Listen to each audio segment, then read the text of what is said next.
of the game is clear. He's a champ when all else disappears. Rally the team with a wink and a cheer. He's the leader that everyone fears. Quickly, it's a real heater. Once my friend, he's a locker room leader. In the chaos, he's the center, turning us into believers. Good evening, ladies and gentlemen. It is Sunday night. It is 8 p.m. And we're bringing you the Locker Room Breakdown. Yes, Bubba Duke is still under the weather, so we are testing something new here tonight. And the Locker Room Breakdown is preempting the Boar's Nest tonight. I am OM Dynamic, joined by my very special guest, Mr. Chris Best. How are we doing, my friend? Doing good despite this weather that we're having here. We're stuck up in the middle of a winter storm. So fair warning, guys out there, if any one of us between now and Tuesday morning, between all of our shows, get kicked off the internet, that's why. Yep. And tonight, ladies and gentlemen, we're going to bring something a little bit different. Yes, we are going to do the usual. We are going to review and preview Monday Night Raw. But we're going to do the same for SmackDown. I'm not sure. I don't remember what's been released for SmackDown, but we are going to start with Raw. And Mr. Best, last Monday, Raw started off with Adam Pearce in the ring asking for Seth Rollins when we got interrupted by a swarm of masked men.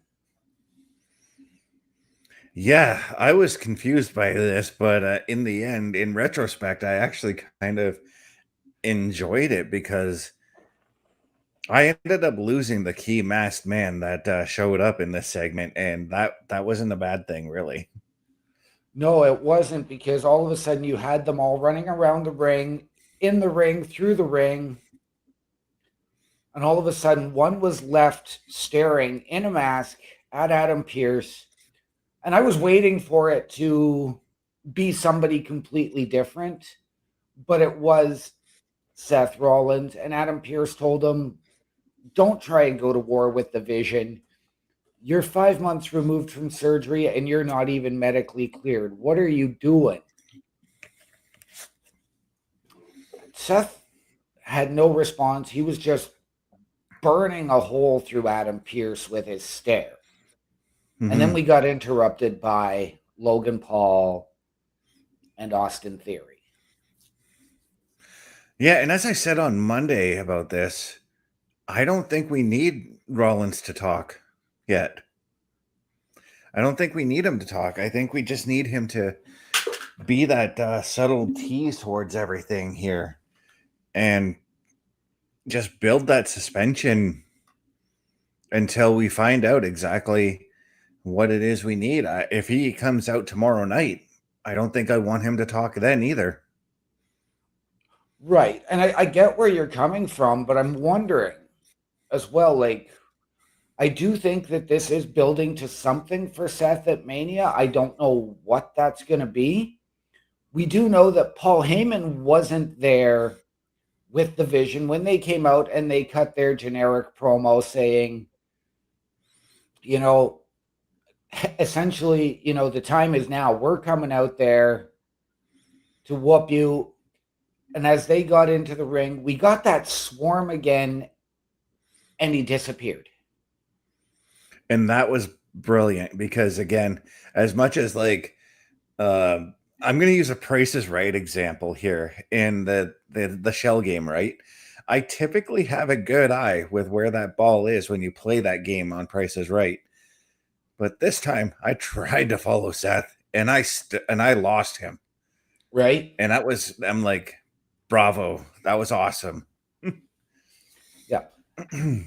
Now, Adam Pearce left, but then we got LA Knight coming out to battle with the Vision. Yeah. And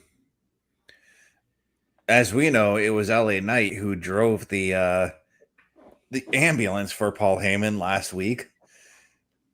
And I'm very confused I'm very confused as to what the goal with the Vision is. I mean, we know that they also have, not only do they have problems with Seth Rollins and LA Knight, but the Usos have also been involved in with them as well. So I'm Yes. And as trying to figure both this out. and as both Logan Paul and Austin Theory, eventually that numbers game did overwhelm LA Knight. We heard the Usos music hit, and they came out to make the save, Mm-hmm. which resulted in the Usos and LA Knight dancing a little bit. Yeah, I was all right with that. Yeah, but I mean, are we I've- headed? Go Sorry, ahead. Go ahead. Are we I said headed to an? All right. Are we heading to an Usos Vision matchup at WrestleMania? I think so. I'm glad you said Uso's Vision, but I wonder if they're playing it by ear for Braun Breaker for when he's set to come back, because we're not. I mean, there are rumors that he is to miss Mania, but Braun's a machine. He can come back early, possibly. Right. And I know hernia surgery is not a fun surgery. Right. And I was leaning towards a Braun Breaker Seth Rollins match, possibly. But I wouldn't be too opposed to a multi-man tag team title match, maybe with Seth and LA taking on the Usos and taking on the Vision. Okay. And I'm going to go a little bit different script here. And I'm going to say this. What if this is LA Knight letting us see what he wants us to see? Because we know that he's got history with Seth Rollins and wants to get that match back from Saturday night's main event. I believe pre-SummerSlam last year when Seth returned after faking the injury. Could this be a way for LA Knight to swerve everybody, join the Vision, and get his hands on Seth Rollins? Well, we know LA Knight got the victory in that matchup. As we got Pando Commando saying, "Hi, how's it going, Pando Commando? Glad to have you here." But yeah, we know that LA Knight won that match last year. And I don't know. Like, LA Knight's incredibly over, so I don't know if turning him heel is the right move. Okay. I know it is. I know he's over, but it's also one of those things for me that he's always been in and around the picture, but has never been able to get to that spot. And I wonder if doing something like this would push him into that spot. I mean, it's a possibility. And if we can't get Braun Breaker and well, Bronson Reed's not coming back for WrestleMania, so No. I guess if we can't get Braun Breaker back, I suppose LA Knight could fill that void, but I don't like that either. Like, I don't like the idea of filling somebody else's vacancy. Right. And with the way LA Knight's been brutally beating on the Vision as of late, I just don't know, you know? Right.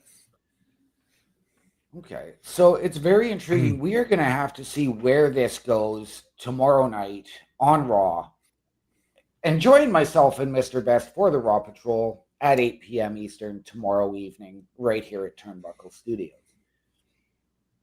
The match that opened Raw was the match that I thought should have main evented it, and it was a 6-woman number one contenders gauntlet for the Intercontinental Champion Asuka, Io Sky, Bayley, Lyra Valkyria,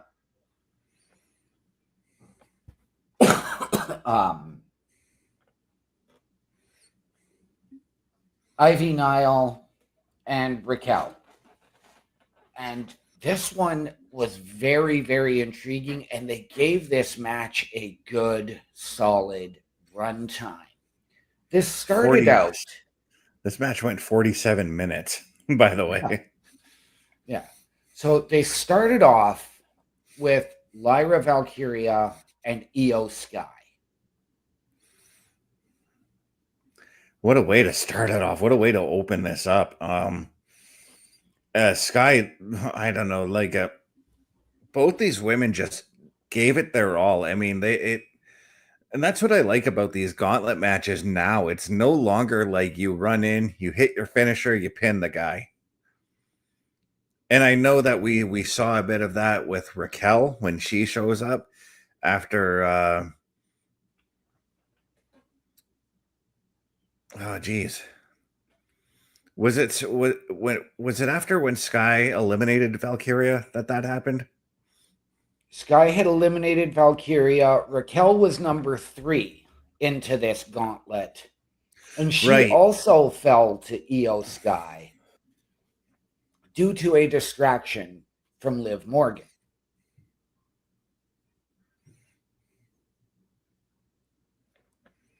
Right, it was Ivy Nile because after Ivy Nile or after Io Sky eliminated Raquel, both women took exception to that, and then we saw Raquel just beat the ever living out of Io Sky, Yes. and then Ivy was the one who ran in. And this is again, as much as I don't like this, this was a smart move by Ivy. I mean, you took up major competition, run in, got the pin, and boom, Io Sky is gone. Yeah. But Yep. And I mean, you know what? That was smart.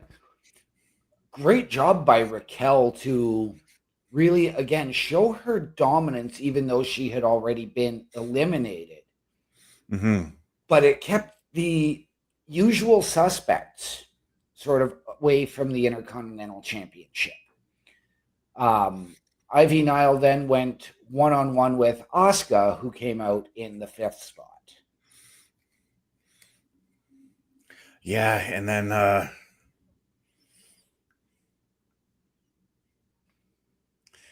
yeah, it wasn't Asuka. Bailey came out in the Yes, in the Bailey next came spot. out in the 5th spot. Yes. Yeah, Bailey and Ivy Nile had quite the little matchup they had between each other, and I liked it. Bailey, by the way, might be my superstar of the week because of what she did in this gauntlet match and the match she had with Lady Flammer last night.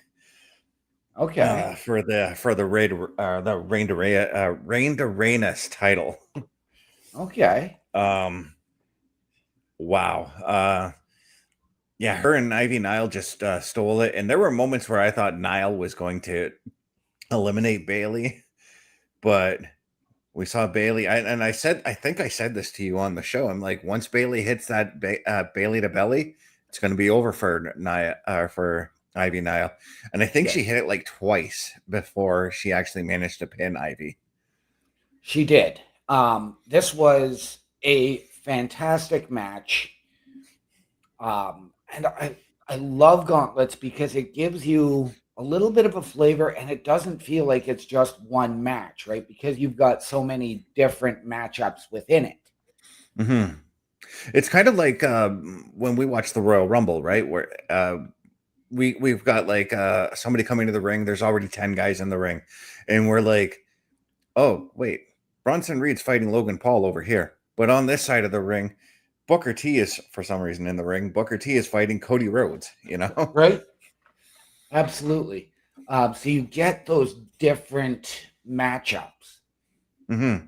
And yes, Bailey did pin Ivy Nile, and Ivy Nile has grown and developed so much since coming up to the main roster. I was a huge fan of hers in NXT. And she was already a pit bull and tenacious. But now that she's been getting the reps and she's been getting a little bit more action on TV, she is doing so much better. She is, for me, again, she is up there with Maxine as perhaps the most improved female wrestler. Right. Oh, yeah, 100%. But then we come to Bailey and Asuka, the two former members of Damage Control. I mean, what more can you say about these two when they get in the ring? It's always magic every time they get in the ring, because this is what people I don't think see in Bailey. Bailey likes to hit hard. And she expects someone to hit hard back, and Asuka is that person. Yes. And these women did hit hard in that matchup. They went balls to the wall, and because there was something on the line, this match just added just so much more importance to that Intercontinental title. And I called this again because I think we're leading to a Kabuki Warriors breakup, but we saw Asuka get cost the match because of Kairi Sane again. Well, Kairi Sane came down to cause a distraction, but she got hit because Lyra Valkyria came flying out of nowhere as well and took Kairi out, which really was what caused the distraction that led to the Rose Plant and Bayley becoming our number one contender for the Intercontinental Championship in a matchup with AJ Lee. Right. But all throughout the night afterwards, we saw Asuka just laying a verbal assault on Kairi all throughout the night. So I'm thinking at some point we're going to see that Virgil turn where Kairi's like, I've had enough, and clocks her. Right. And I firmly think if they do this tomorrow night and then they continue like the following week, maybe this is Asuka and Kairi's matchup at WrestleMania, is them two against one another, or they go into the SmackDown the women's tag team division, which we'll talk about that later on. We will. But then we go backstage and we've got Jackie Redmond catching up with the Usos, who are leaving the building. And she asked them, do you have anything to say in regards to what CM Punk said the previous week to Roman Reigns? And Jimmy said, you know what? Maybe we've got something to say. Let's go. And they walked back into the arena. Yeah, first off, though, Jay said, I don't have anything to say, and he wanted to leave.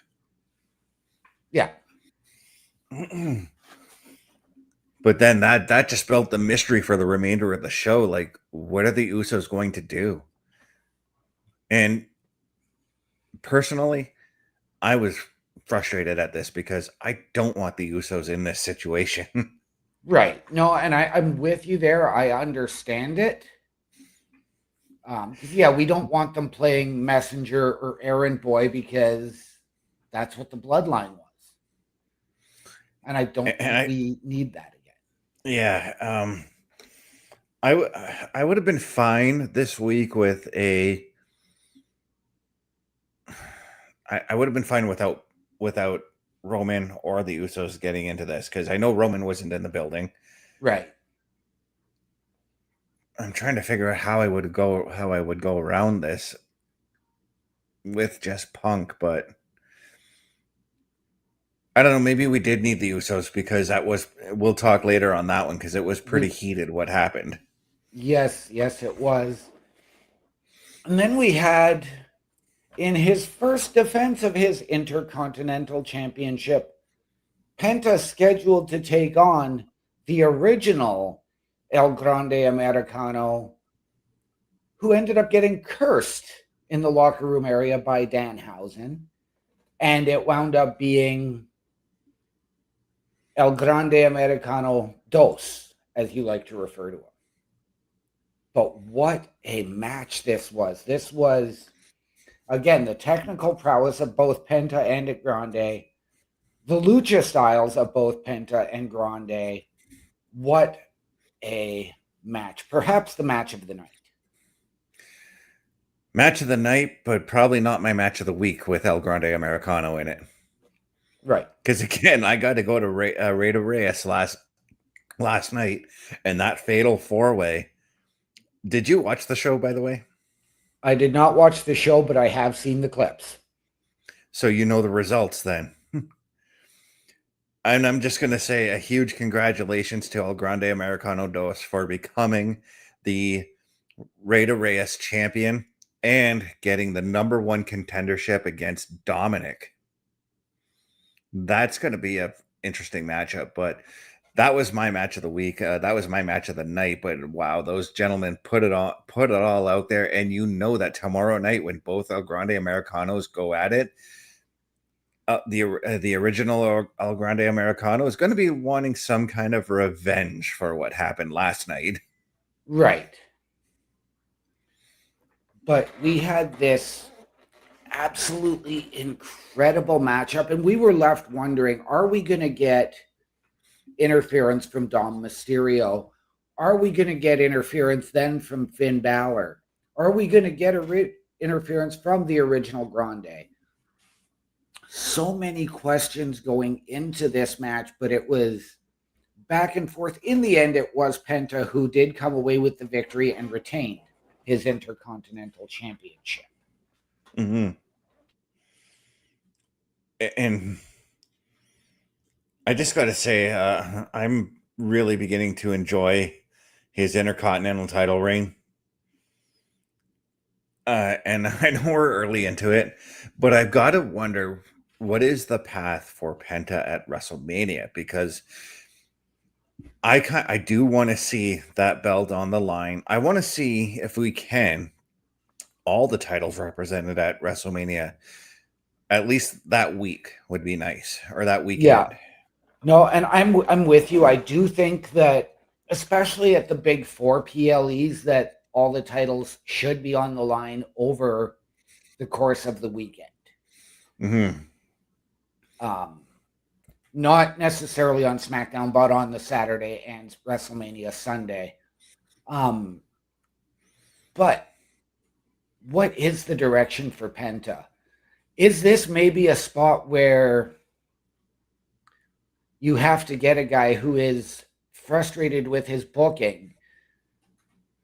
Perhaps, and we'll discuss this in just a little while on our preview aspect, but perhaps a matchup coming up tomorrow night will be to determine Penta's challenger for WrestleMania in the El Grande Americanos matchup. And that would kind of make sense, because then you could do the storyline, because last year Penta did lose to El Grande Americano. Rey Fenix lost to El Grande Americano. Right. It was supposed to be Penta, wasn't it? Okay, so Penta could look for that kind of revenge, and we can still roll back and go for that, because right, because Penta brought up the shoulder injury on Saturday, and why he was out, and why he missed WrestleMania last year. Yeah, that you can roll that back and go back to that, and just to eliminate, because last year they were doing the whole "it's Chad Gable under the mask" thing. Well, we don't know if it's Chad Gable under the mask. Right. You can now just say, hey, look, this guy won the right to challenge for the Intercontinental title. That's what's going to happen. Yeah, absolutely. Up next, something that led to perhaps the most shocking moment on Raw last week. We had a Dominic Mysterio and Judgment Day promo. In the backstage area, we'd seen JD say he was going to go look for Finn. Dom went out to the ring with Raquel and Liv, saying, I didn't want to air our dirty laundry out here, but I've been looking for you all night. Finn and JD come out, and Dom said, have you gone to Pierce? Have you gotten me a rematch? I want my Intercontinental Championship. Have you done all of this for me? And Finn leaned into his, I've been trying to teach you. I've been trying to train you. I've been trying to guide you. But maybe, just like your dad says, you really are a deadbeat prick. And that led to a shove from Dom to a Pele kick from Finn, and then JD and the Judgment Day turning on Finn when Finn went for the shotgun dropkick. Yeah, and here's the thing. Finn was right with everything. He was. Dom's got to do this stuff on his own at some point. You can't just rely on everybody backing you up, because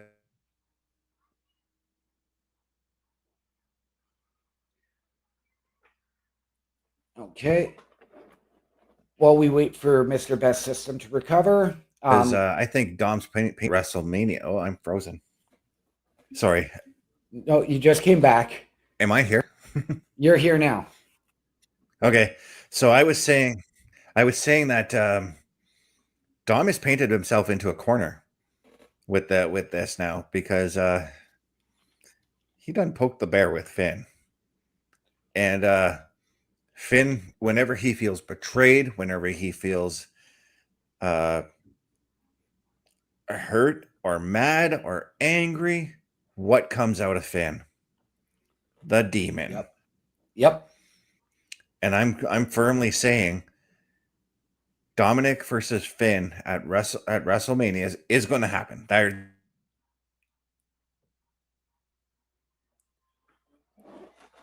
Right. And I believe you're right on Dom versus Finn at Mania. This is something that I've said we don't necessarily need the Intercontinental They're going to put the triple. for. If they do put the triple.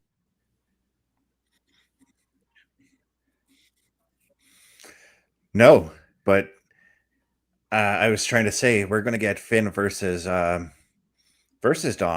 for the AAA Mega Championship. Yes. This would because the Mega Championship is a world title. Yeah. This would be Finn's third attempt in 3 or 4 months to try and get himself a world title. Third time's a charm, and in this case, he may want to bring out the demon to take care of that. Right.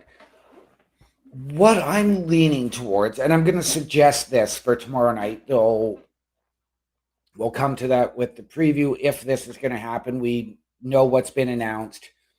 But when Dom lost the Intercontinental Championship, he as well had been cursed by Danhausen. So I'm wondering, with JD turning on Finn, if Finn's even at Raw tomorrow night, could we potentially go to a Finn teaming with Danhausen against JD and Dom in Danhausen's first match? And Danhausen be the guy to light the fire for the demon? I could see that, but I think I need Finn to take 1 week off to recover from being beaten up, or at least 1 or 2 weeks, we'll say. And then we have Finn show up while Dom and JD are dominating over somebody else. And maybe it is Danhausen that they're beating on, because I think that would make sense too. Because tomorrow night you could be like, got some unfinished business. I want a shot at my Intercontinental title, but you cursed me and cost me my Intercontinental title. Yeah. So we could see Danhausen, I guess, get his punishment for that. Yes.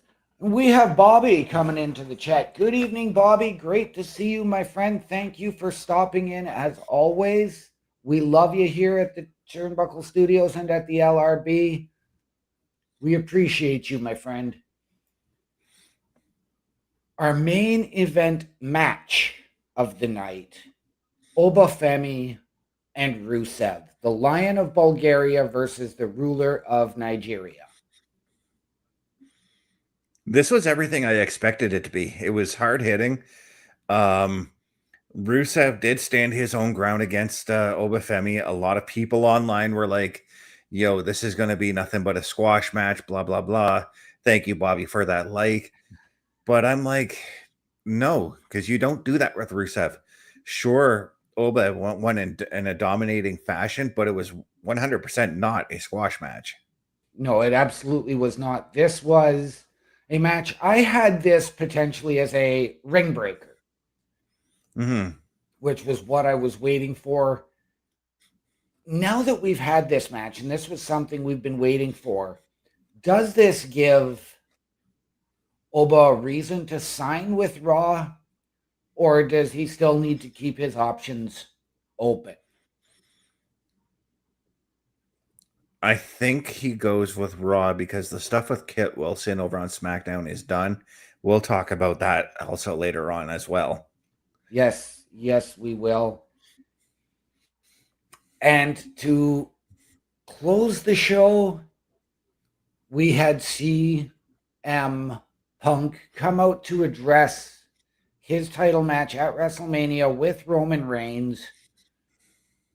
And he got right into it saying, you know, there are people saying I've overstepped.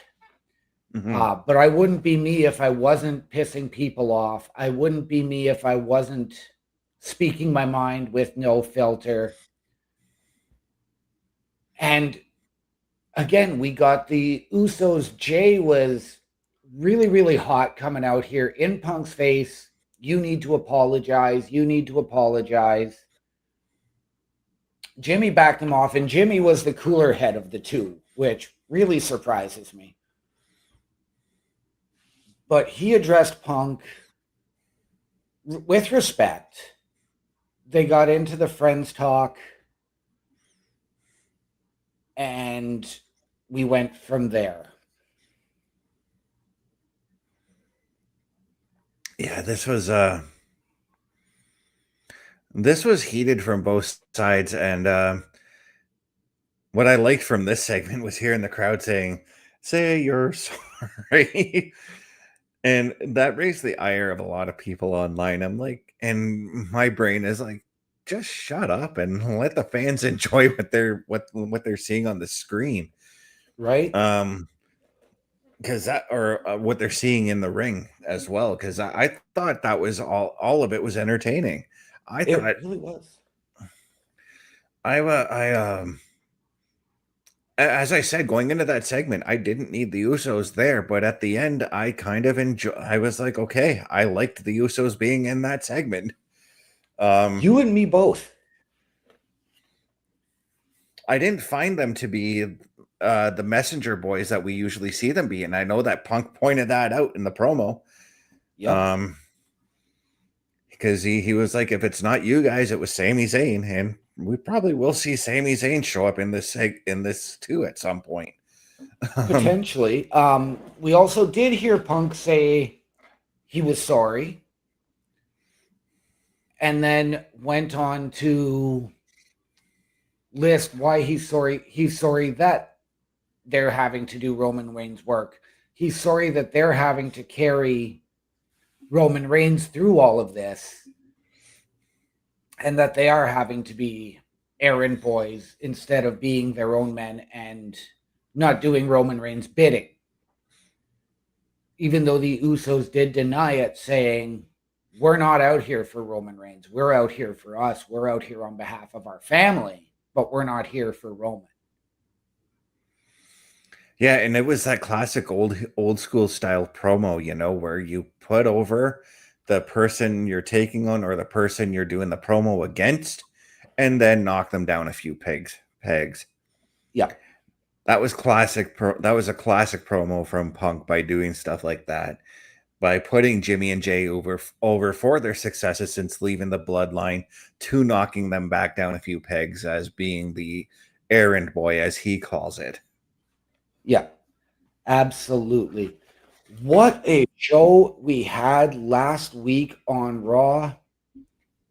And the road to WrestleMania continues. It will continue tomorrow night. And what a show we have lined up. But ladies and gentlemen, before we get into the preview, here's how you can help us out here at Turnbuckle Studios. A Turnbuckle affiliation program is looking for more people. If you have passion level for pro wrestling, sports, video games, or something else, then Turnbuckle Studios is the place to be. If you have ever wanted to pursue content creation and want to join our team, then we would love to have you. Check out turnbucklestudios.org or contact us by email today, because your future is now, and we want you to tap in.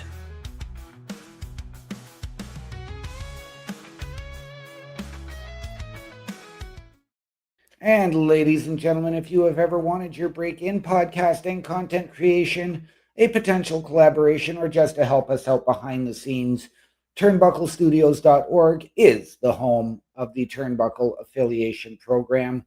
Hit the join button, email us your credentials, tell us how you can help us, how we can help you, and we can sit down as a collective and figure out the right fit.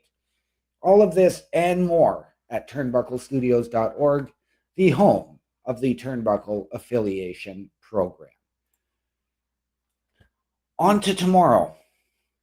And I want to thank you for sending me the preview earlier today, Mr. Best.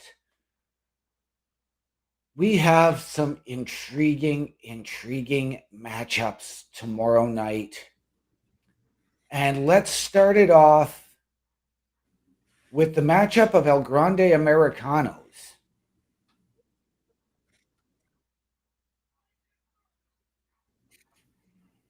We have El Grande Americano, the original versus. Yeah. I'm still having some leg trouble here, so just bear with me.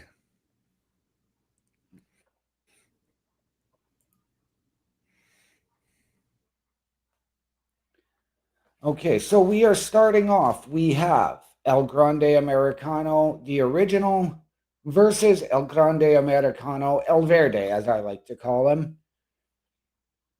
This is not a mask versus mask match. This is just, I don't know if it's a matchup for superiority for El Grande Americanos, if it's for the name.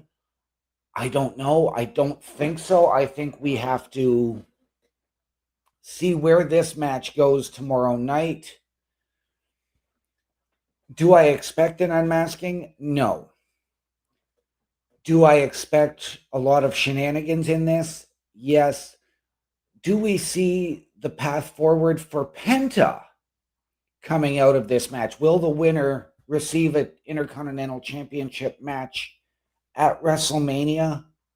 I don't know.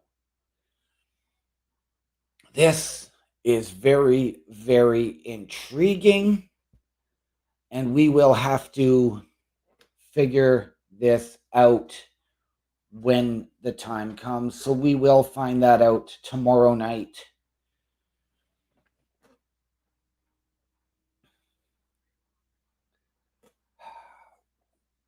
Do I expect interference from Los Americanos? Absolutely.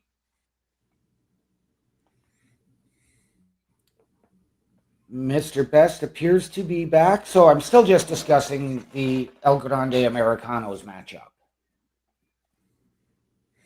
Okay, good, because I was like, I was thinking to myself about this match on Saturday, actually, with the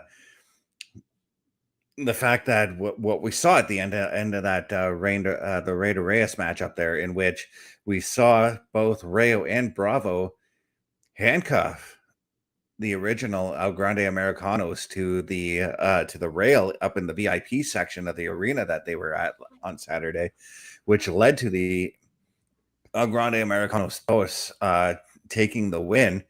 And this is where I think we're going to see a bit of revenge, and maybe we see the original El Grande Americanos get some help. Okay. Because as I heard you say that Los Americanos could very well get involved.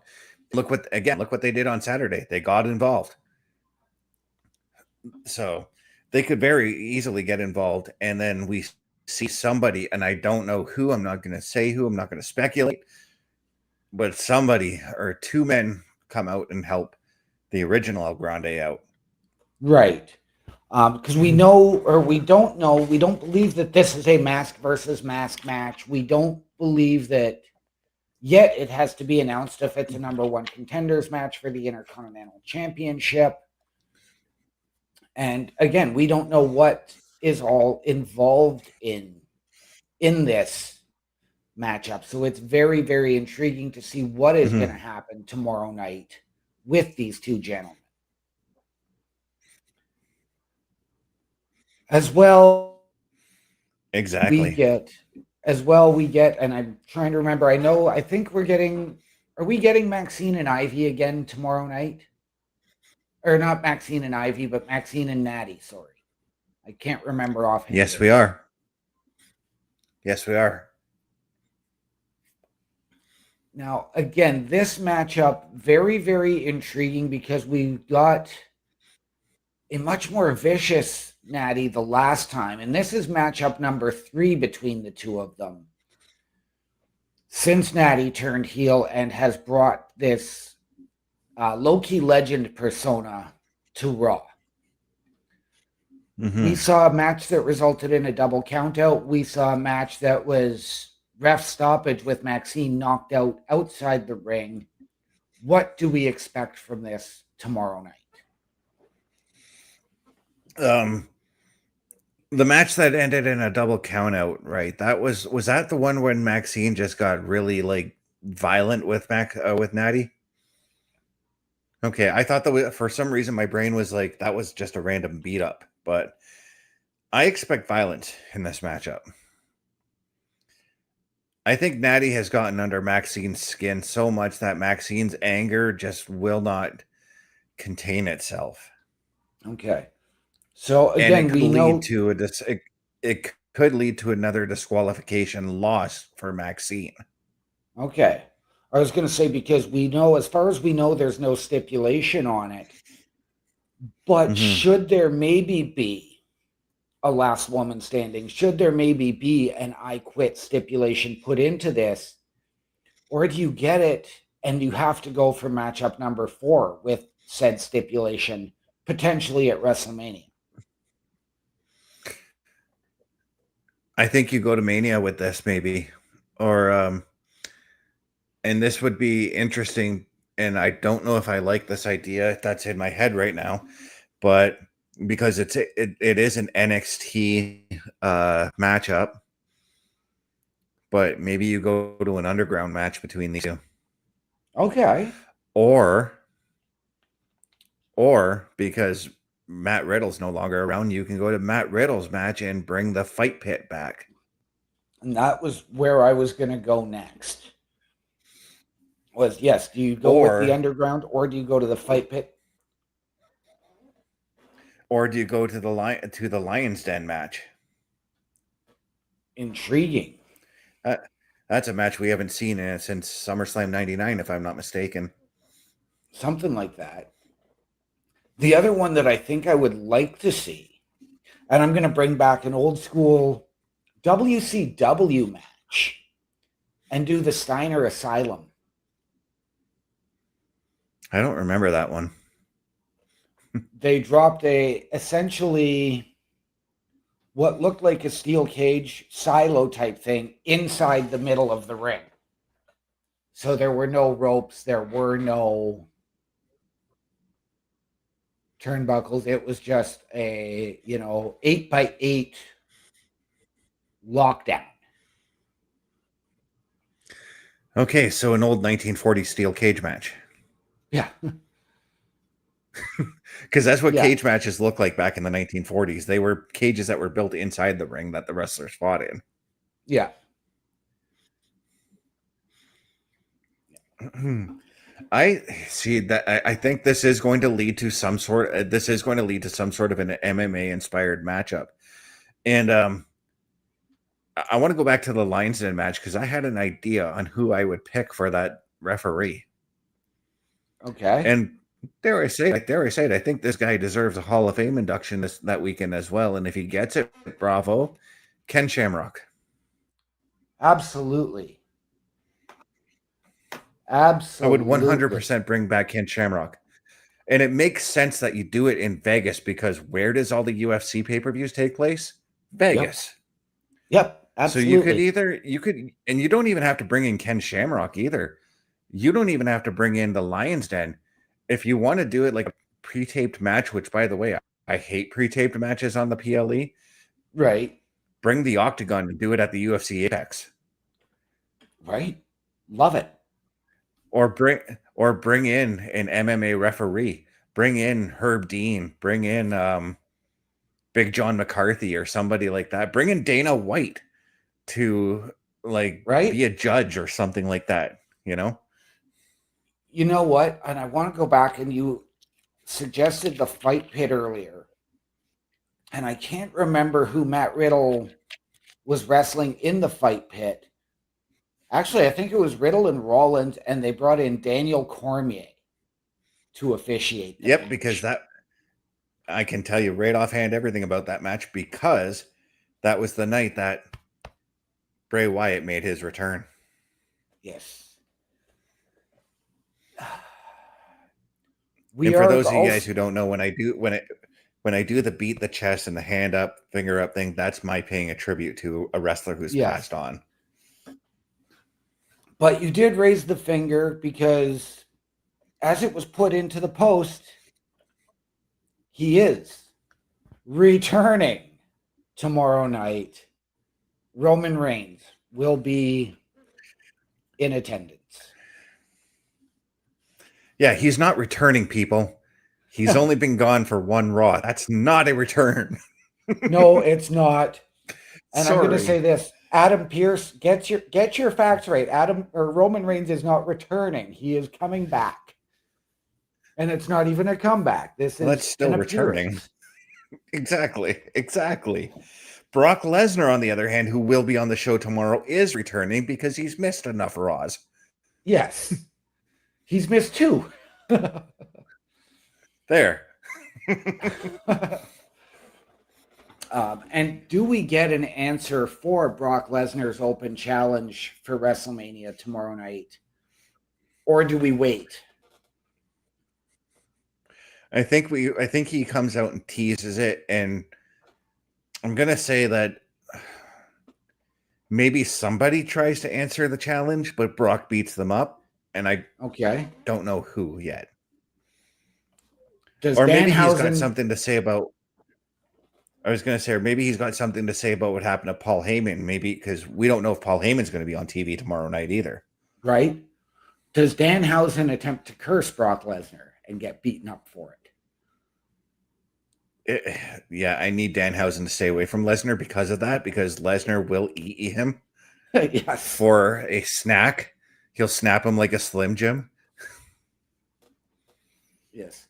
Good evening as we've got Balraj Pedora coming in saying hello. Good evening to you, Balraj. Thank you for stopping in. We are the Locker Room Breakdown. We are just breaking down what's happened this week with Raw and SmackDown.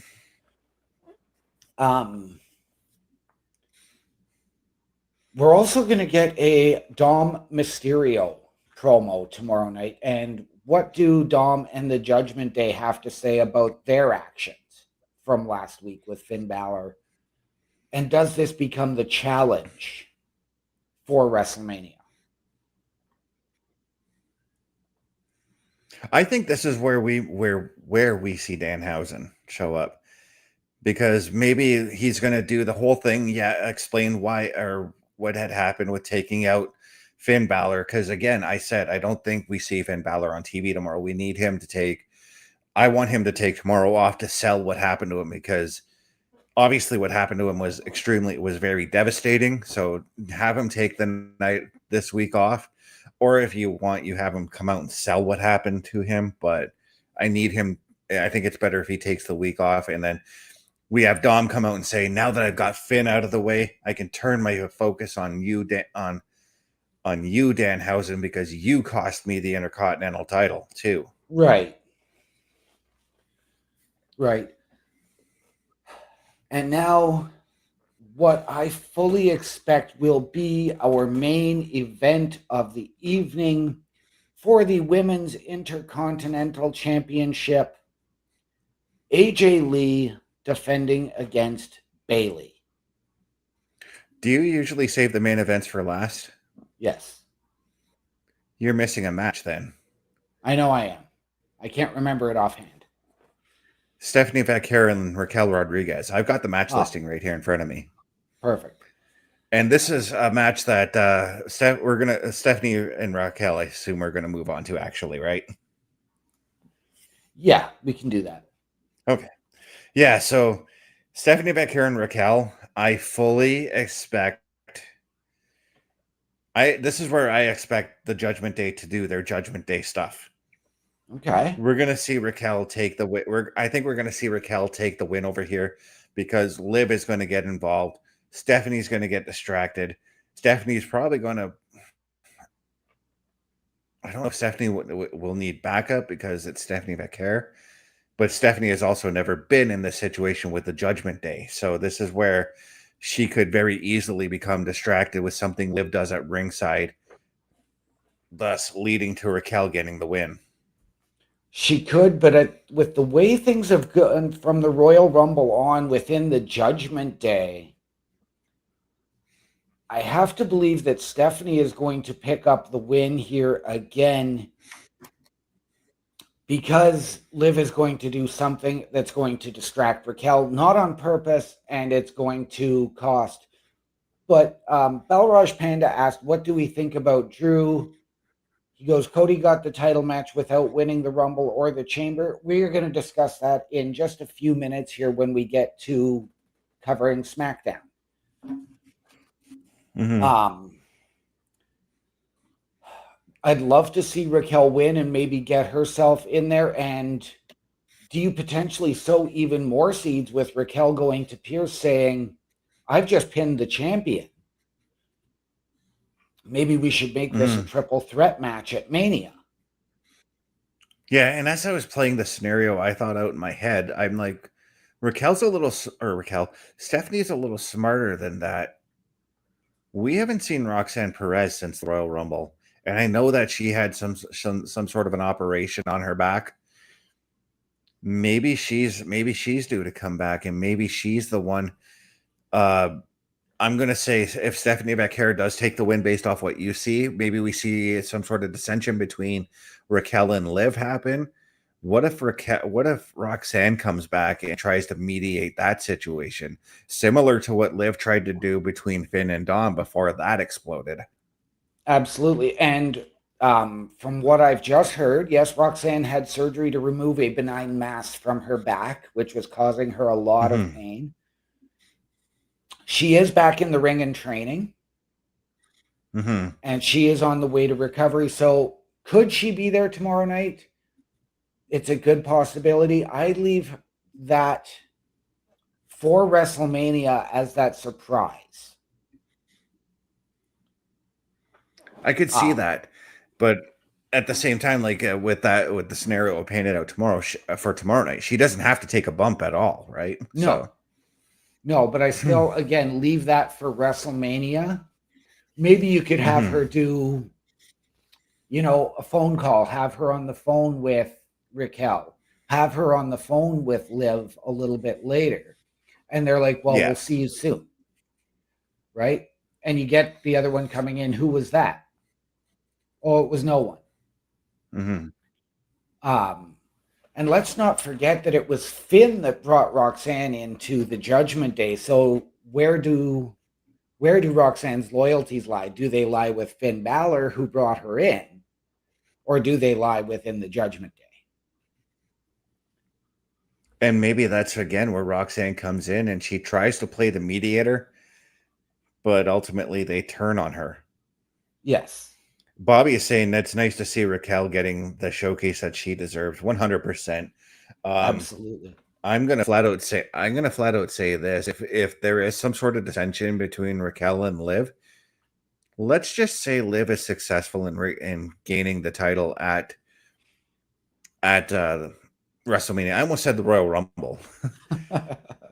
I could see it on the Raw afterwards. I could see Raquel turning on Liv then. Okay, and then we see them get the title, and then we see them have their title match at Backlash. Yeah, and that's exactly where I was going to go. I do think that tomorrow night you're going to see Raquel ask Liv to stay in the back. Let her come out here and handle this on her own. That's where Liv is going to do what she's done and sneak up from behind. It's going to cost Raquel, and I think you're going to wait until WrestleMania, and again, whether Liv is successful or not, I think that's where you have Raquel pull the trigger, and then you go to that match at Backlash regardless. But now on to our main event, Bayley and AJ Lee for the Women's Intercontinental Championship. There is a lot of history with these two women going back to Bayley's time in NXT and AJ as the Divas champion. AJ, I believe, went and defended the Divas title on NXT against Bayley to see what she had. I think so, but I don't recall. Yeah, she was the litmus test at the time. Mm-hmm. Bayley has always been a big supporter of AJ Lee. When AJ made a return, Bayley was wearing an AJ shirt. We know that there was a lot of respect and admiration. What do you expect from this match? I expect Becky Lynch to interfere. Okay. I'm going to point this out. So AJ Lee and Bayley, of course. I think if I'm Becky Lynch, I would take out Bayley because I'd be like, I want AJ Lee for myself. I want to take her out. I want her title. And I know that Right. this could paint a matchup for Bayley and Becky somewhere down the line. Maybe that's a match that also takes place at Backlash. But I fully expect that we see Becky come out. I wouldn't say the match ends in a disqualification. I say the match gets thrown out because Becky takes Bayley out. Bayley gets upset. AJ gets upset at this too. They both try to attack Becky. It turns into kind of a kerfuffle, we'll say. Yep. And it turns into AJ and Bayley or AJ and Becky finally just laying into one another. Right. And I like where you're coming from, but I got to disagree because I don't want to run back Becky taking out Bayley like she did last year at WrestleMania to get her return and win the tag team championships with Lyra. We did ask, as a result of that gauntlet match, could we see a darker, more aggressive, potentially a heel turn incoming from a Lyra? We asked the same thing about Bayley. Do we get maybe that clean victory from AJ, which is going to push both her and Lyra sort of over the edge? We get both of them turning heel. Let Becky have AJ at Mania, and Bayley and Lyra can put themselves into the tag team title picture. Or do we I go think you need to turn them heel for that? Or do we go to either a Bayley or a Lyra full-on heel turn?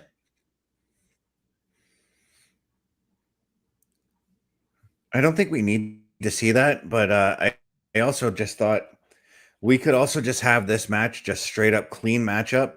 AJ is successful in taking the title because I don't think Bayley's winning tomorrow night regardless. Right. And as AJ is celebrating, we see Becky run out and attack her. Because now, in that case, you can still spin Lyra and Bayley off into the women's division. Like you can have the following week. You can have the following week where Bayley's all down in the dumps or something like that. And Lyra's like, look, we can still figure out your path to WrestleMania. We've got this tag team match tonight. Maybe if we win this match, we can talk to Adam Pearce about getting a tag team title match at WrestleMania or something along those lines. Right. Because we do know that the women's tag team titles are shared across all brands, and we do still need to see the Irresistible Forces, Nia Jackson, Lash Legend, appear on Raw. Right. But speaking of the Irresistible Forces and SmackDown, we are about to cover that here in just a couple of minutes. But ladies and gentlemen, first, check out all of our programming here at Turnbuckle Studios. Where did all that stuff go? Okay.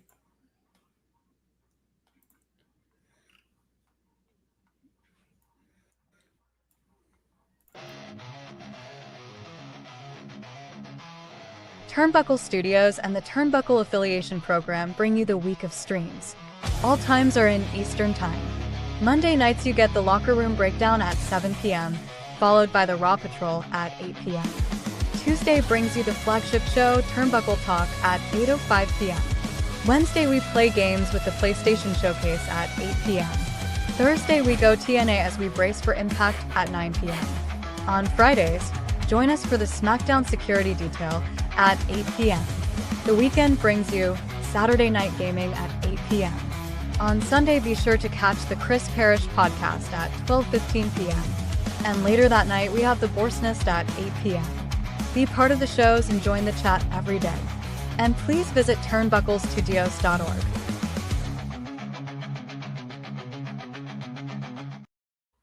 And there you have it, ladies and gentlemen. That is all of our weekly programming. There is something each and every night of the week for you at turnbucklestudios.org, the home of the Turnbuckle Affiliation Program. We want you to meet the team, Mr. Best, myself, Bubba Duke, Chris Parrish, and Carl Carafel. Watch all of our latest weekly live episodic shows, get our socials, and interact with us. All of that and so much more at turnbucklestudios.org. So on to SmackDown, and we had a whole lot happen here. Oh, yeah, we did. We started off with Drew McIntyre trying to hijack the show right off the bat. And once again, calling out, he looked mad. he tried to hijack the show, calling out Nick Aldis, saying, you need to make this right. Cody didn't win the Chamber. Cody didn't win the Rumble. He should never have had that title shot. But Drew put himself in that position, so I can't blame Nick Aldis for doing it, because Drew kept poking the bear. Aldis came out and said, what do you want me to make right? You assaulted a referee again. You've done this. Drew got in Nick Aldis's face, and Jacob Fatu's music hits.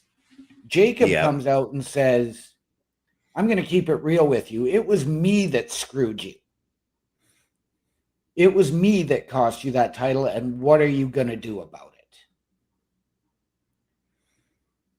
And Drew said, you, Nick, these people, I'll tell you what I'm going to do about it. And he quit. Yeah, not the first time he's done this. No, it's not. He did that one on Raw when he jumped ship to SmackDown because Raw was such a toxic work environment. Are we seeing the same thing of Drew creating the toxic environment and trying to go back and forth now? I don't know, but I'm at the point with what happened to Drew on SmackDown and how much of a whiny baby he becomes after he loses championship matches. I'm about to call him Karen McIntyre. Oh boy. Well, I think he might be a perfect slagent for Chelsea Green. Right? I mean, you're not wrong in saying that, like, he brought this upon himself, because he did. He brought this title loss onto himself because he cost Cody the Royal Rumble. He cost him the Elimination Chamber. He's been beating up Cody at every chance that he got. Nick Aldis was like, I've had enough of this. Cody's getting his match. He semi broke what the original agreement was, where Cody wasn't going to challenge for the title again. So all this was like, I've got to break this deal, and we have to do this now, because you were the one who's been egging Cody on. You did this to yourself. And what he got last when Cody won the title was a ticked off Cody, a Cody who wanted to get revenge on Drew McIntyre. Now that he's in the ring, now that he was in the ring with him, Drew was in trouble, to put it at the least. Yeah, absolutely. But this was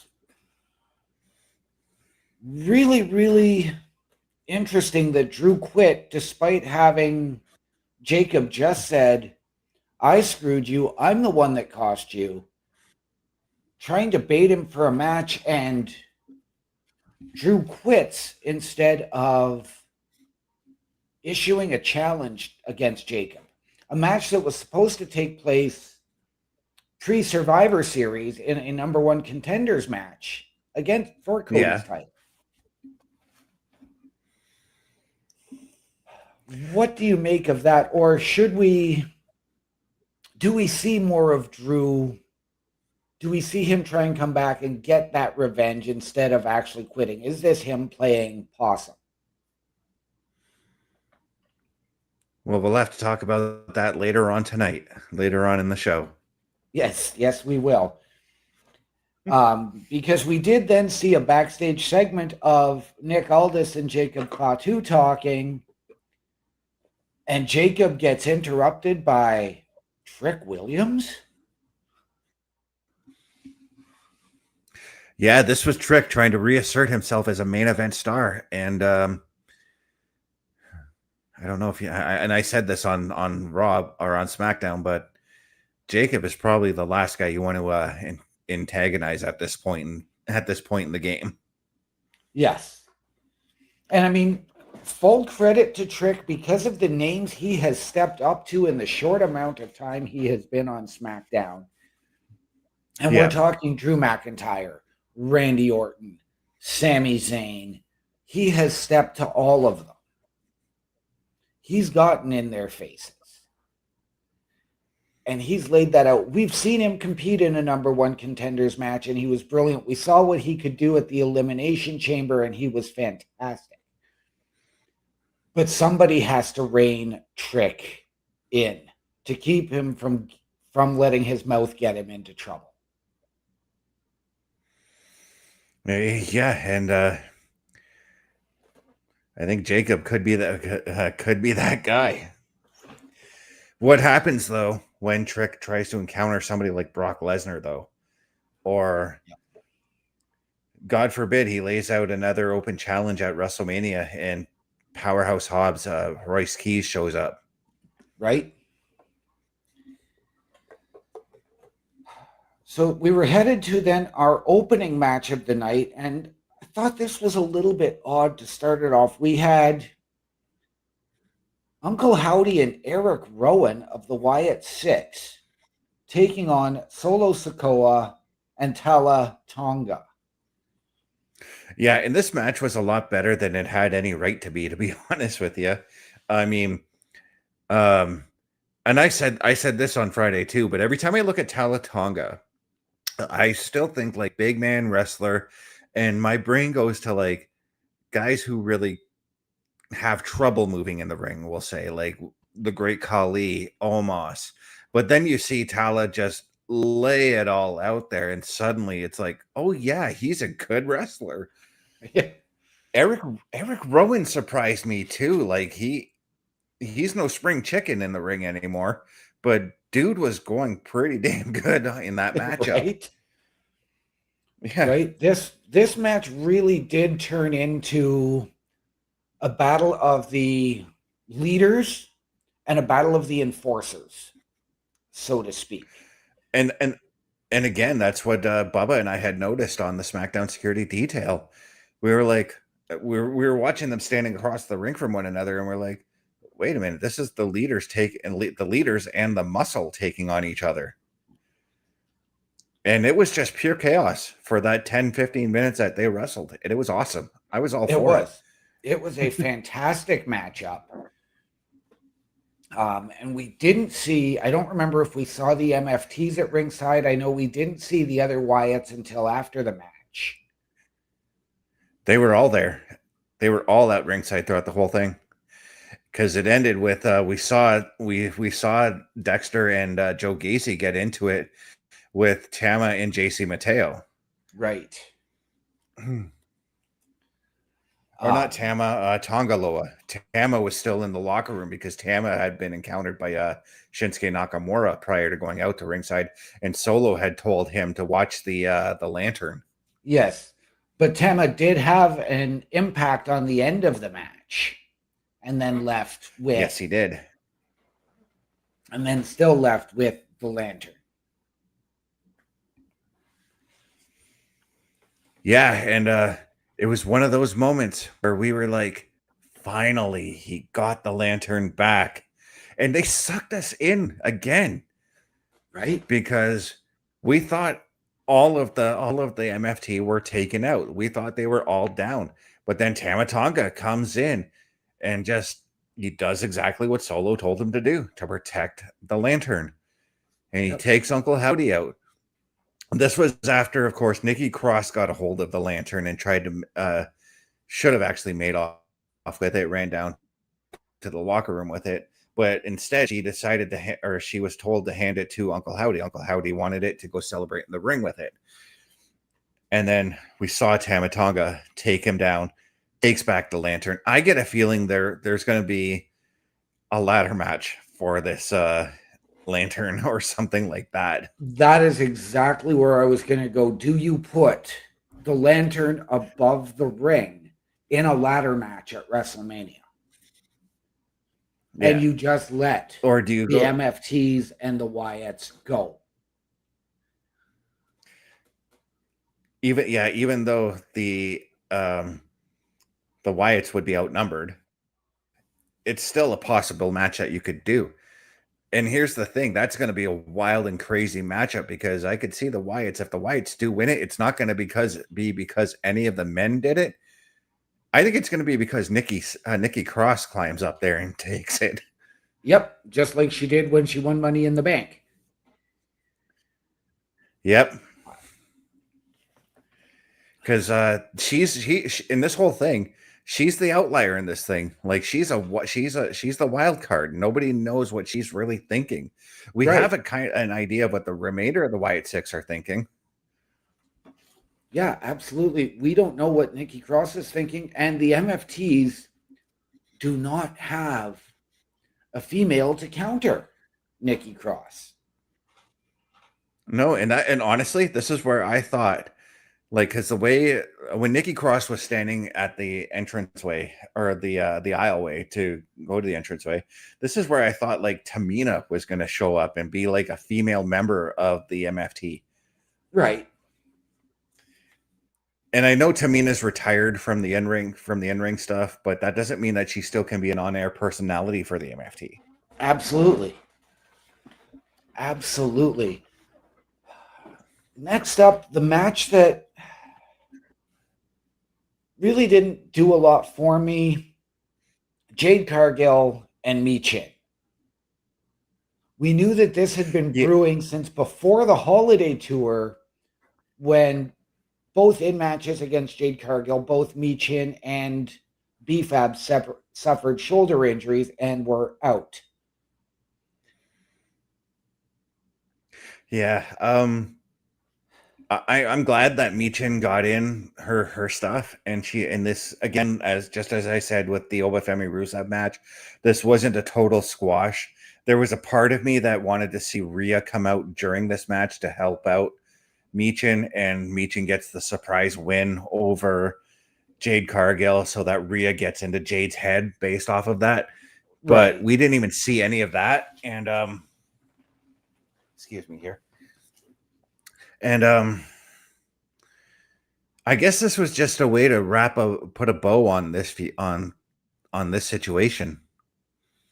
Because we didn't even see BFAB come out to give a hand, and I thought that that's what we were going to see. Right. And I think that, again, this was a situation where Michin probably said, no, this is my chance. Let me go one-on-one. Mm-hmm. We did hear after the match, Jade got on the mic and she did, this is my title, this is my show, and I am that bitch. Rhea came out, got in the ring, Jade got out, and we got, again, that verbal sparring. And Rhea told Jade at WrestleMania, I'm going to make you my bitch. Yeah, and that just sold me even more on this feud here, because I really, oh God, this feud, this match is money in my eyes. It is. You put this on any other pay-per-view that's not WrestleMania, it's for sure a headlining match. Oh, absolutely. This is a main event match on any show. Mhm. Um, And I've got to say this, and I think next week, it hasn't been announced yet, but I get a feeling, we're going to see, because of what happened in the locker room a little later on. I don't know if we're going to cover this, but we saw BFAB and Meechin in the locker room. BFAB was tending to Meechin's injuries. Rhea shows up to check on her. BFAB kind of shoves Rhea off. I think we're going to get a BFAB Rhea match next week. okay, see, because I thought it was Meechin that did it, and BFAB was the one that tried to play peacemaker, but then they both just sort of walked away and left Rhea like, Yeah, Rhea had that look like, what was that about, yeah, And here's the thing: I would be okay if that's the only two matches that we see in this whole thing, because I think we'll talk about this again later on with the women's tag team titles.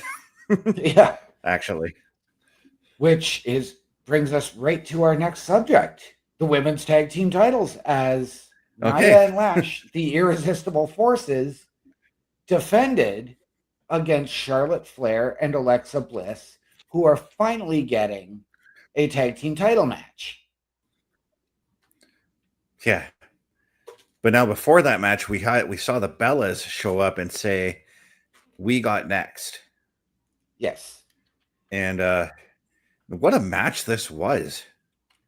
Even with the Bellas out there, like the Bellas, they were good in what they were doing. I mean, all they had to do was just sit there and watch the match and kind of like scout their possible opponents, Yes.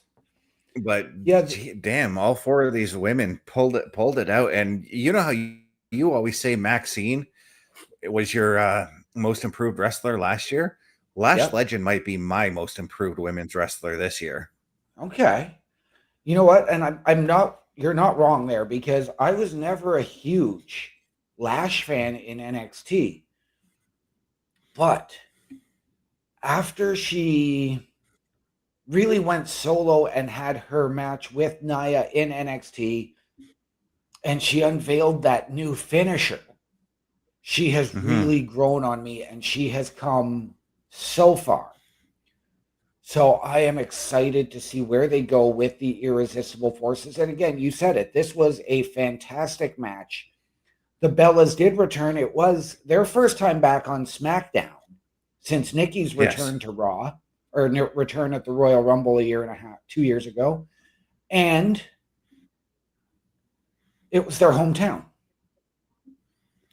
Yeah, and since you mentioned the Royal Rumble, as far as Lash Legend goes, it was her performance in the Women's Royal Rumble, and her performance in the Chamber, and her performance in the Battle Royal at last year's Evolution that made me start that wheels turn. And as you know, when I start to like a wrestler, the wheels start turning really slowly. I mean, look at Blair Davenport. It took her 2 years for me to be a fan of her. Right. And then she got released, which was sad. But yes. Lash Legend is very much on that track for me right now. Yeah. But this match ended in a no contest because Brie got pulled into a boot from Charlotte Flair by Nia. It was Nikki. It was Nikki who got pulled, and then Brie ate the other boot when she was trying to check on Nikki, because Charlotte went to go boot Nia, but Nia ducked out of the way at that point, and boom, Brie ate it too. And Brie, wow, she definitely went Brie mode, as they say. Because she got in there and was just, she was taking out everybody that got in her way after that. Okay, so this is leading me to think, and we discussed this on the Raw portion of the show as well, that we are headed to that multi-team match at WrestleMania, whether it's a gauntlet between Raw and SmackDown, whether it's a ladder match, whatever the case may be. And I am here for it. Yeah, and that's where, again, We talked about Lyra and Bailey and how you can spin them off into the women's tag team titles. You can do the same thing for Meechin and BFAB. Now that their situation with Jade seems to be over, you can totally take them away from that now, put them in that contender spot for the tag team titles. Then you've got the Kabuki Warriors, who I 100% will expect to be in this one too. However, I don't expect them to be successful because of Kyrie and Asuka, the situation that's going on there. And then you've got obviously Charlotte and Alexa are going to be like, we want another match, and we will talk a little bit more about Charlotte and Alexa as well as we look into next week's episode of SmackDown, because there is one match announced for next week's SmackDown. Okay, perfect. We saw another confrontation backstage then between Sammy and Cody. And this was, again, Sammy letting his frustrations come through and maybe not communicating what he's trying to say properly. So leading to misunderstandings. No, Sammy was trying to congratulate Cody, and I think Cody was the one who flipped on him a little bit. And at least that was the vibe I got from it. And I think it was just because even though Cody had just won the title and he had every right to feel celebratory, the stress of knowing that he's got Randy Orton in the main event and that he's got to worry about that contract signing a little later on really got to Cody as well. And even though like Sammy's been trying to congratulate Cody over the last couple of weeks, I think Cody is trying to see through what Sammy's doing. And I know Sammy's trying to angle to get a championship match. I do think that I don't think we're getting a multi-man world title match based off what happens later on. No, I don't think we are either.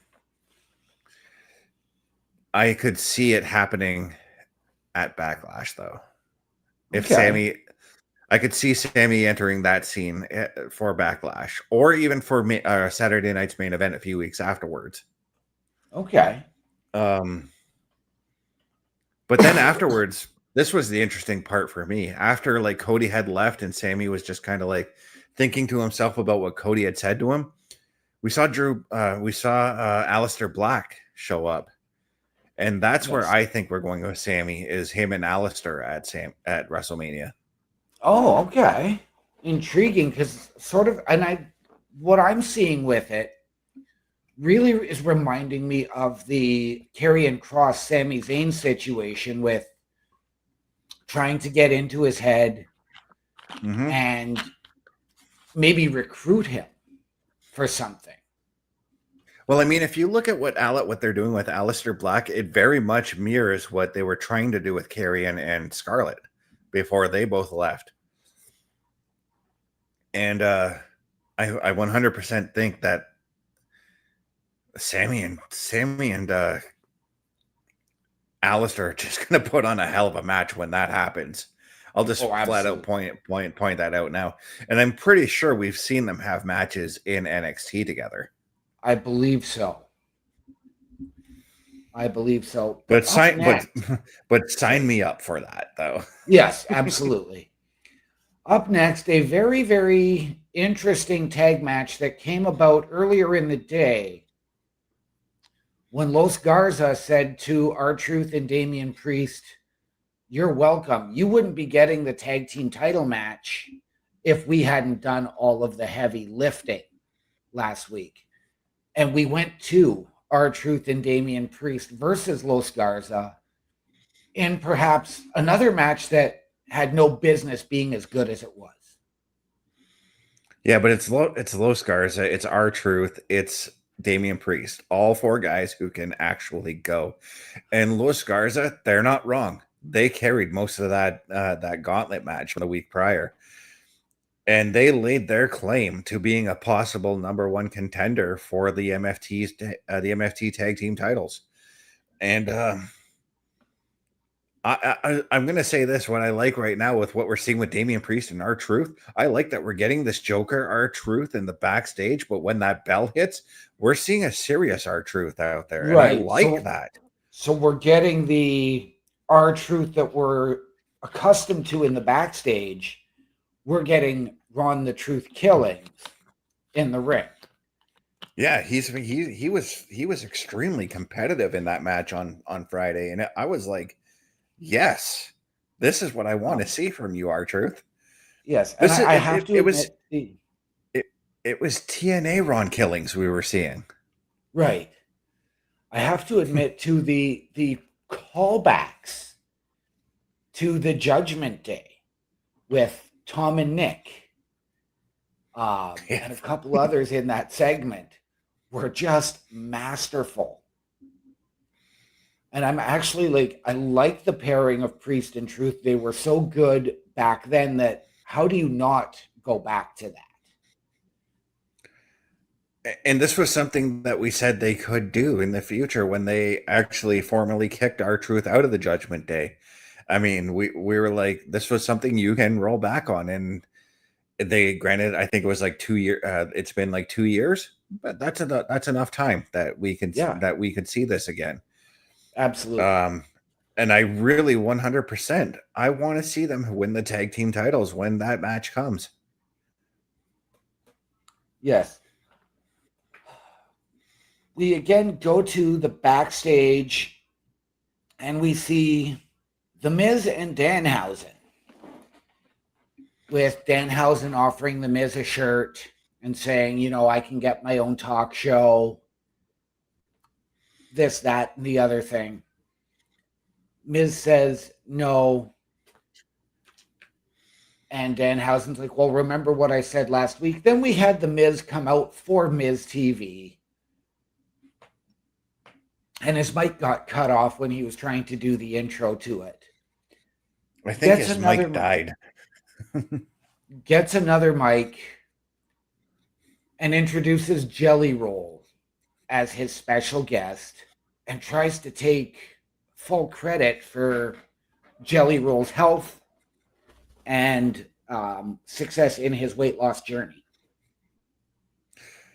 Yeah, and Jelly Roll had a lot to say about that because wow, was he heated. Oh, wow.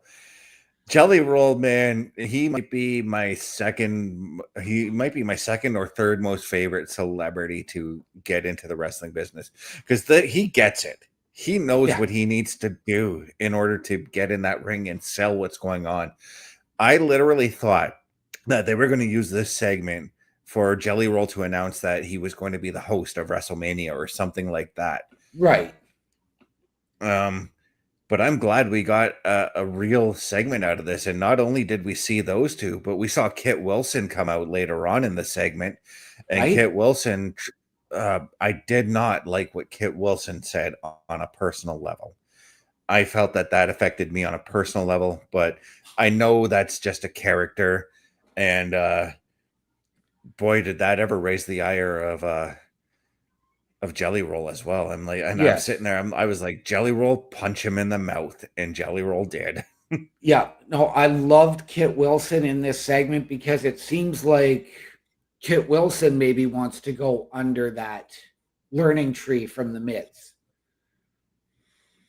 And, you know, he said, it's not you, it's him. He is toxic.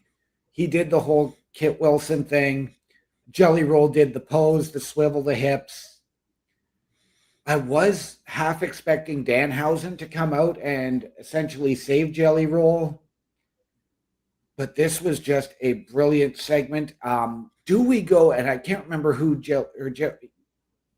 was Jelly Roll and Randy versus, Drew and Logan.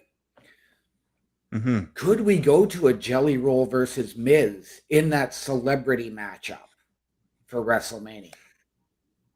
I think we will, and that's based off what's going to happen this coming Friday on SmackDown. Okay. And I'm going to suggest this now. I know you were expecting that. Do you make Danhausen the host of WrestleMania this year? I would be okay with that too, because again, it's a 2-night event, right? And sometimes there have been years where they've had one host one night and the host another night. Take for instance the year the Miz and Snoop Dogg hosted, right? Sure, they hosted both nights, but it seemed like one was taking control over the other on each night. So, but I wouldn't be too opposed to Danhausen. But the thing I'm going to say this right now with the hosts, 1 or 2 segments tops is all we really need them for. Yeah. So then we go to a very, very intriguing women's matchup that really seems to set the tone around the U.S. title picture and Julia, Tiffany Stratton and Kiana James. Mm-hmm. So we know that Tiffany Stratton is trying to is quite possibly getting a match now. But wow, did these women ever again pull out all the stops? Right? Kiana, man, like I've told you this. I don't remember her run in NXT. That first match on SmackDown where she lost in like 5 seconds to, I think it was Natty she lost to, didn't do anything for me. Yeah. Just like Lash Legend, the wheels are starting to turn, and I'm starting to become more and more impressed. She's a little bit faster on that train track than Lash is right now. Yep. But I'm looking forward to everything Kiana does when I find out that she's up to something that week or what she's up to. And I'm like, Right. I'm in. And I'm waiting for that moment where we finally get to see, because this is one of my dream matches that we may see this year, is Kiana James versus Julia. Right. What I'm going to suggest here is, do we maybe bring somebody else into that group with Julia still as the focal point, as the leader, Kiana being the mouthpiece, but she can deliver, and then you can get Kiana James into that women's tag team title picture and really seriously challenging without Julia's focus having to be on 2 different things. Well, that's where I thought, Parrish has brought this up to me, and I thought this would be a great fit for JC Jane to get involved. That's where because you look at Kiana James and you look at JC Jane and you look at what she's doing with Toxic Attraction or Fatal Attraction. I can't remember which name they're using. Fatal Influence. Fatal Influence. Thank you. Fatal. If you look at what they're doing with Fatal Influence, if you bring that whole stable up, Kiana James might be a great fit for that stable. Right. And we'll find out more about that this coming Tuesday on NXT when JC Jane defends her NXT Women's Championship in a triple threat match. Yes. Our main event match of the night. Now we go to Jacob Fatu and Trick Williams. This match I really didn't see a whole lot of, other than Drew McIntyre coming through the crowd, getting into the ring, and claymoring Jacob Fatu. Mm-hmm. This match was, what more can you say about the athleticism with Trick Williams and Jacob Fatu? Other than the fact that I knew that this was going to be an athletic matchup. I knew that this was going to be some sort of a beatdown, and between these two. It got to a point, though, that when Drew showed up, I actually was not expecting Drew to show up because of how good the match was getting. And then Drew just shows up out of the blue and rams Jacob's head right into that ring post. And I'm like, there's Drew. Yeah. He played the fiddle on us. And Bubba was like, see, I told you that was going to happen, because Bubba had earlier said in the show that Drew's going to show up anyways. Yeah. This is what Drew does when he says, oh, I quit, blah, blah, blah. And then he leaves the building, but then he comes through the crowd later on tonight and later on in the night and attacks whoever upset him. So Right. Now I think we are going to Jacob and Drew. Yeah, absolutely. I think that in this situation, and I know I've said this before, I think you need to have this as a loser leaves SmackDown type of match. So you can either move Drew or Jacob over to Raw and let them go. In this case, I do think it needs to be Drew, because we still have to find out who attacked Jacob pre-Survivor Series. Right.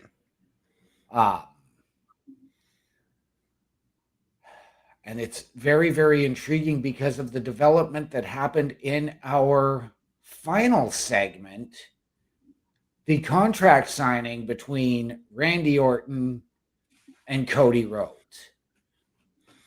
This was something that really I was not expecting what happened. I loved it. I'm here for it. We had Cody come in and say, you know what? I love you, man. I know I'm not one of your kids, but I've always been proud to be your boy. Signed the contract, gave it to Randy, who, as he went to sign it, grabbed the mic and said, you know, this was supposed to be easy. It was supposed to be Drew. He signed the contract, went to hug Cody, and snapped. Was this because of all of the quote-unquote fan backlash to Cody winning the title back? Was that what it was for? Is this Randy responding to the fans because he got cheered after that beatdown? Or was this just, we need to have a defined heel going into this match, and Randy Orton is the guy that makes the most sense? I think this was Randy being the Viper. You can't trust the Viper. He will turn his back on you no matter what, just to get what he wants. And right now, what he wants is that WWE Championship. Right. So I wouldn't consider this being him turning heel. I would just consider this as Orton letting those voices tell him what he needs to do so that he can win back the title. Right. Maybe this Friday we get an explanation. I don't think we really need to, because I think it is just Orton being the Viper. Right. Now, this is the second time in a little over a year that Cody has had an absolute icon snap and turn on him. John Cena last year at the Elimination Chamber, and now Randy Orton. Two guys he's admired, two guys he's looked up to, two guys he's called his best friend. You might even say three, because The Rock did it a couple of years ago too. Right. Right. And this leads me. I do think that at WrestleMania, I think it's time that maybe Cody pulls the trigger and turns heel to retain the title and wins it by any means necessary.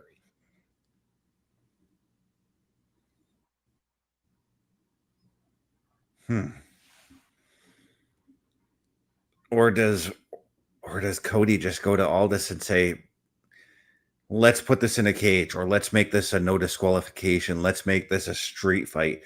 Let's make this Hell in a Cell, because you got to look at like the deep history between these two men as well. Randy Orton, by the way, already holds a victory over Cody Rhodes at WrestleMania. Yes, he does. WrestleMania 26. He won that triple threat match with Cody and Ted DiBiase. So Orton's got himself a bit of an advantage going into this feud.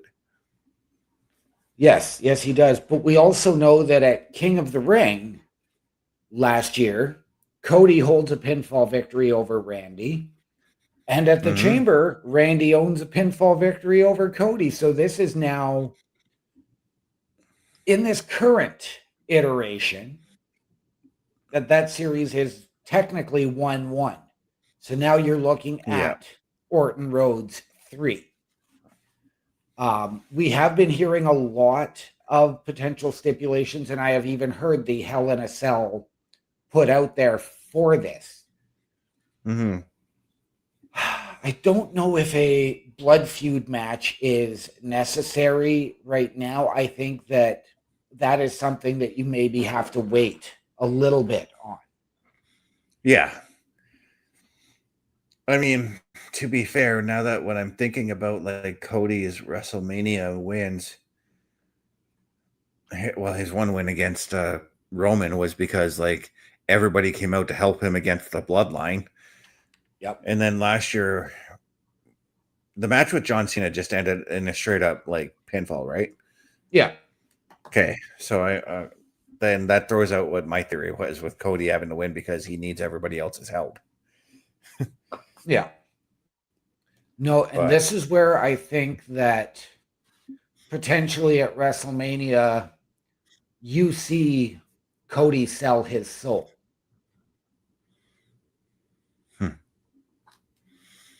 And become Dwayne's champion. yeah, and I'm fine with The Rock not being a part of it. I am too. Because to be fair, if you're going to bring The Rock in, you need to do it now. With the trouble that they're having with WrestleMania ticket sales, you need to do it now. Yeah. That's true. But that covers what just happened on SmackDown 2 nights ago. Ladies and gentlemen, we will preview what we have for this coming Friday in just a few moments. But first, ladies and gentlemen, please check out our shop. The Turnbuckle Studios store is open for you 24 hours a day, 7 days a week. Get the merch and represent the best from the shows you watch on a weekly basis. Multiple styles to choose from with over 10 products available. Don't get left out and pick up all your favorites today. Find us at turnbucklestudios.org. And ladies and gentlemen, once again, turnbucklestudios.org is your home for the Turnbuckle Affiliation Program. And now we're asking for your help in supporting your favorite shows, your favorite podcasters, and wear what we wear. Buy the merch at our shop. Support us, and any of those proceeds come back into our studios to deliver you a better experience. All of that and so much more at turnbucklestudios.org. So, Mr. Best, you said we do have a match listed so far for Friday night this coming week.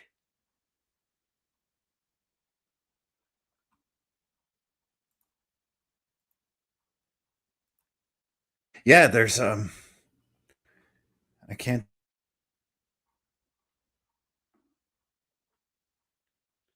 done.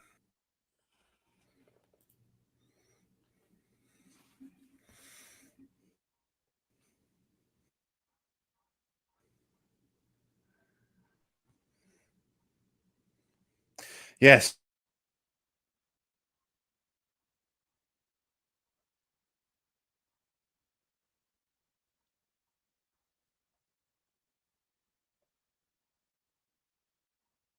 Okay, so I actually have a SmackDown preview pulled up here. This coming week, we are getting Drew McIntyre and Jacob Fatu. And wow, this match is going to blow the roof off of the arena. This is going to be physical, hard hitting. Do either one of these men even make it to the match, or are they going to be just brawling throughout the night, throughout the arena?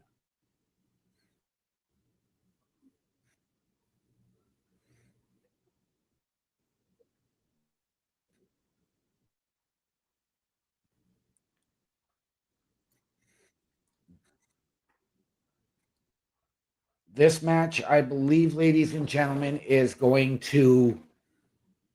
I don't think this match is going to get underway. I think that this match is going to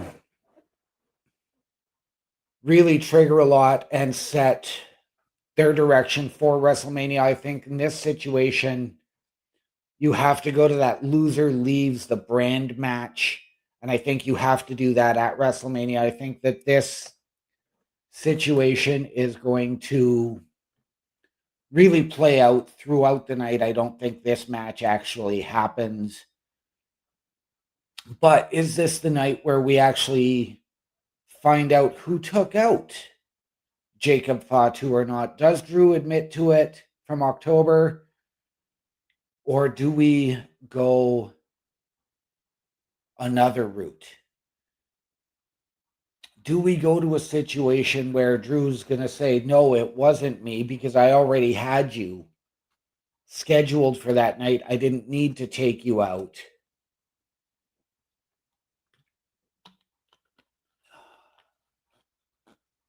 But Drew McIntyre versus Jacob Fatu this coming Friday. I think that this has to go at WrestleMania, so I don't think we can actually have this match this coming Friday night. As well, all right. So, Mr. Best, we are getting Drew McIntyre and Jacob Fatu on Friday night. Your thoughts? Yeah.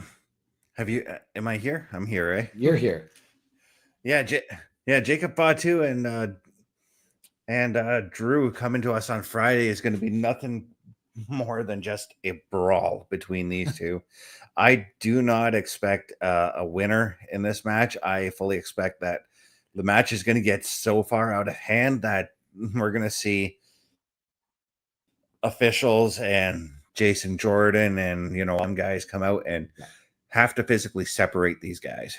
Yeah, I don't think this match even gets started. I think this is going to be something that's going to brawl throughout the arena, throughout the night so I don't think this match even gets started. We also have the Irresistible Forces, Lash Legend and Nia Jax versus the Bellas for the Women's Tag Team Championships. Once again, I expect a disqualification finish on this one because Charlotte and Alexa are probably going to get involved in this one. Okay. And this is just going to further that setting up the multi-women tag team title matchup. Okay.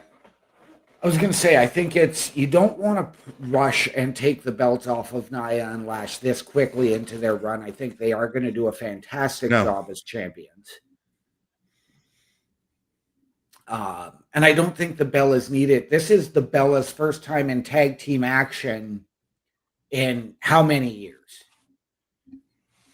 Quite a number, at least. So I don't think you can rush and go to the novelty of putting the tag titles on the Bellas just because they're Hall of Famers.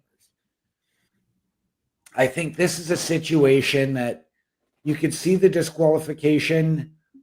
Honestly, I think we are going to get the disqualification, but then you're going to get the Charlotte and Alexa involvement after the match.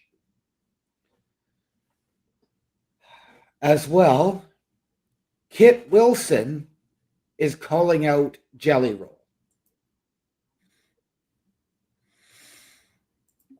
Yeah, I expect another punch in the mouth for Kit Wilson.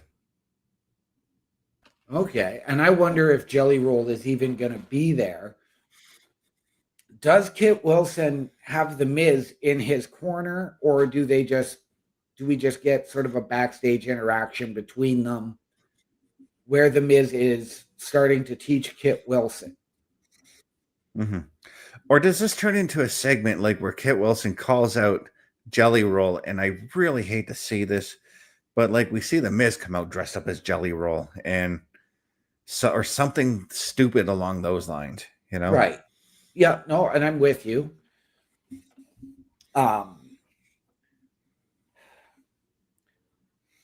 don't need to see the interaction this Friday in this situation between Danhausen and the Miz, but what about Danhausen coming out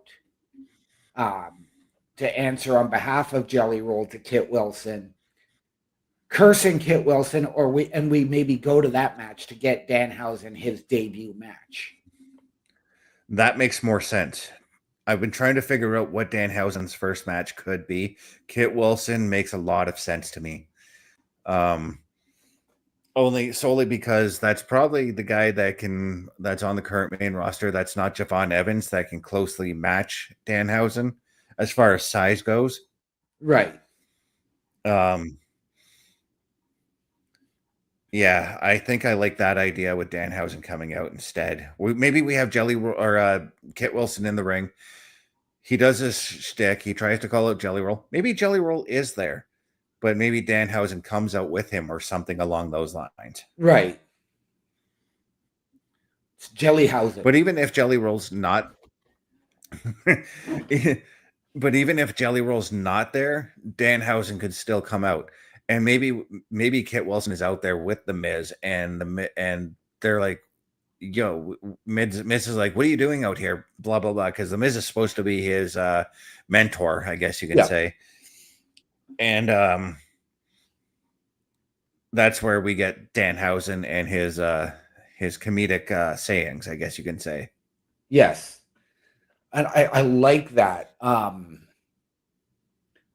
also have to wonder does a team of the Miz and Kit Wilson make sense for both of them going forward? And then potentially when Elton Prince is able to come back, could you reunite Pretty Deadly with the Miz? I'm not sure what Elton Prince's injury is right now. It's a neck injury, correct? Yes, he's undergone the spinal fusion. Yeah. Yeah, I kind of think because Kevin Owens also had the same surgery. I think we're still a ways off from Elton coming back as well. Yeah. But that is something I have been trying to figure out is if we do continue with this toxic male character that Kid is putting on right now, where do we see Elton Prince when he comes back? Right. And that would be But very, very intriguing. I don't want to see them do with Pretty Deadly what they did with A-Town Down Under and just split them up due to this injury, and there's no payoff to it. yeah. I don't want to see them split up, period. I wouldn't mind seeing them reuniting. Right. Absolutely. And lastly, a very, very intriguing tag team matchup. Two very fast-paced, high-flying teams as the Motor City Machine Guns take on Fraxium. Somebody better call ATC because there's going to be a lot of unauthorized flight going on. Right? This is going to be just one heck of a matchup here. I really hope that we see Chris Sabin and Alex Shelley get on track here because I don't want them to split. I need them to stick around a little bit longer as a tag team. And I do think that this could very well have tag team title implications somewhere down the road. I also think that we could see Johnny Gargano get involved in some way or another, and maybe we find out if Gargano's got himself a new partner. Right. Does Gargano have himself a new alliance? Because we've seen this situation for Johnny since losing Axiom's mask and losing Tommaso Ciampa. He's been forlorn, so to speak, and Candice has reached out to Alex Shelley, who is trying to talk to him, and Chris Sabin is saying, hey, no, are you committed to the Guns or are you committed to this history? Because he's the one that turned his back on us. Yeah, and Shelley was like, I'm still committed to the Guns. In fact, I got us this match with Fraxium, but Gargano is still our friend. Yeah. So I've got to wonder if this is leading to... I wonder if this is going to lead to all three of them somehow forming a team. Right? Because maybe Chris Sabin comes around to Alex Shelley and helping Johnny Gargano out. Right. Maybe it takes Candice LeRae to talk to Saban about it or something like that, you know? Right. And this is where, and Or I wish that WWE, and I don't think it was that they gave up on him. I just don't think they had used him properly.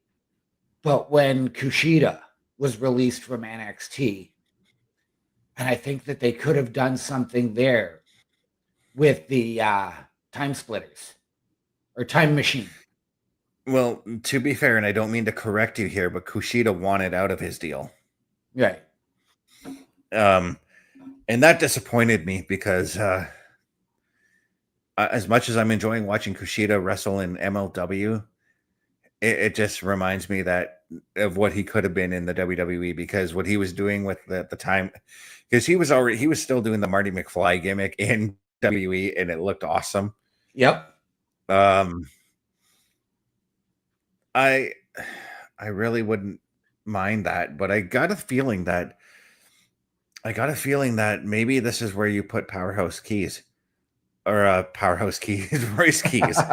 Maybe this is you. I combined both his names. There you go. I like it. Where you put this? Maybe this is where you put him, and you have Johnny Gargano hide behind the muscle kind of a thing. Right. Create a new version of the Way with Gargano and Royce Keys. I like it.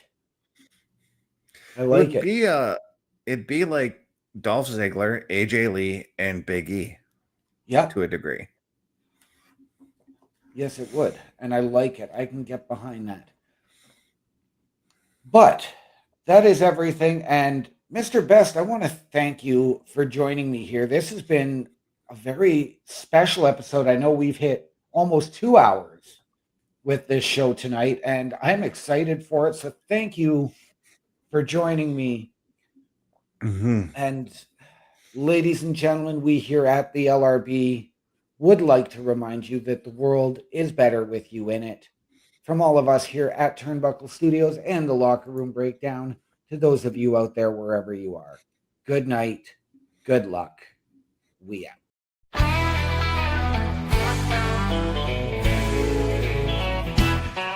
Bubba Duke is here and plays his game. Looking to rock and take his fame. Loves to drive that General Lee every Sunday with OMD.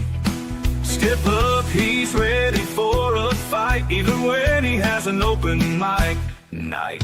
Boyness is here, so don't you sweat, cause Bubba Duke and OMB are geared to own this set. So sit back and enjoy tonight's best, cause it's time to roar at Boar's Nest. Bubba Duke is here and plays his game, looking to rock and take his fame. Loves to drive that General Lee every Sunday with OMD. Step up, he's ready for a fight, even when he has an open mic night.